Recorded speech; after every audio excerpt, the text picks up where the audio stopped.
The same question I am taking because I could not complete the solution part. So now we have got our critical point as 5.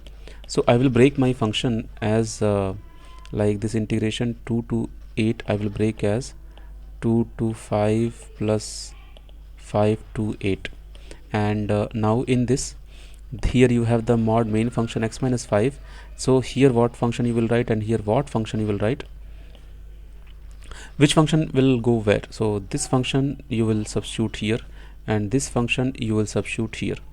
So your new equation will look like this: integration 2 to 5, then you substitute the value because it is less than 5, this function is for less than 5, so this like minus bracket x minus 5 and then plus 5 to 8 and here x minus 5 you will write like this, and then you will further integrate. So when you are integrating, then this minus sign you take out and then put a bigger bracket.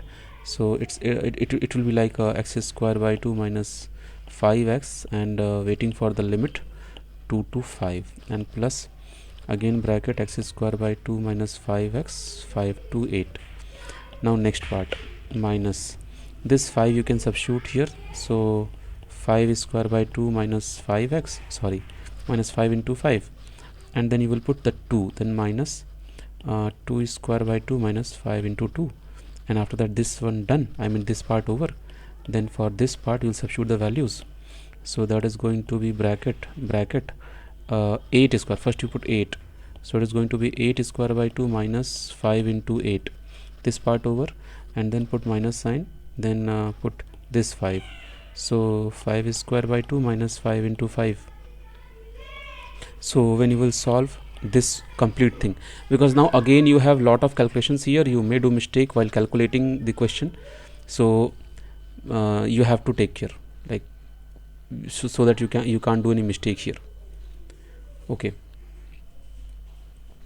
now when you will solve this numerical, actually solving this numerical is not a tough job, but there is huge chance of doing mistake. So actually students are doing mistake till here, everyone is comfortable because they know the procedure. After that like huge numerical error, numerical mistake, even sometimes even I do when I calculate this. So you take down that answer as 9. Okay, so when you will solve this, 9 should come. Now I am taking another question that is also of a very different variety. C 0 to 1 and x 1 minus x whole power n dx. Now when you see this question, if you don't know the property 4 idea again, then what will you be thinking? That okay, multiply this part here, multiply this part here. But see, if you will multiply, then you will not be getting two different parts in the question. Question will still be tough.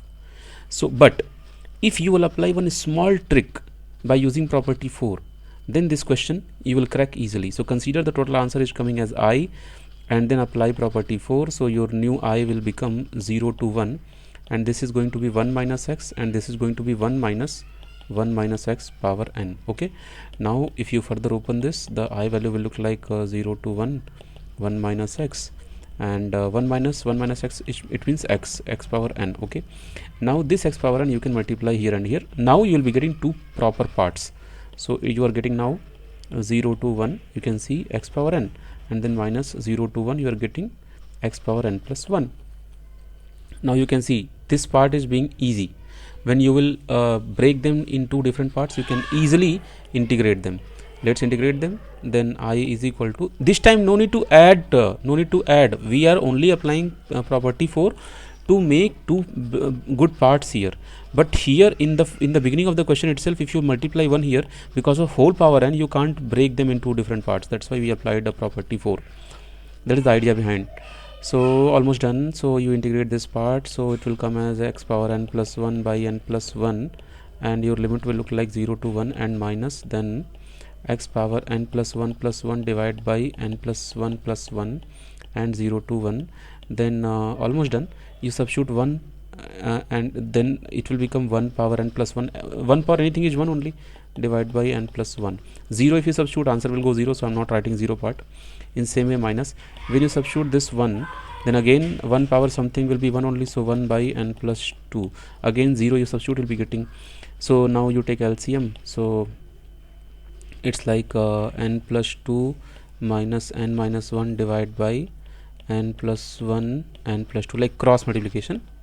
So after cross multiplication we got it LCM, n will get cancelled, so 2 minus 1 is 1, so 1 by n plus 1 n plus 2. This is your final answer. Copy this.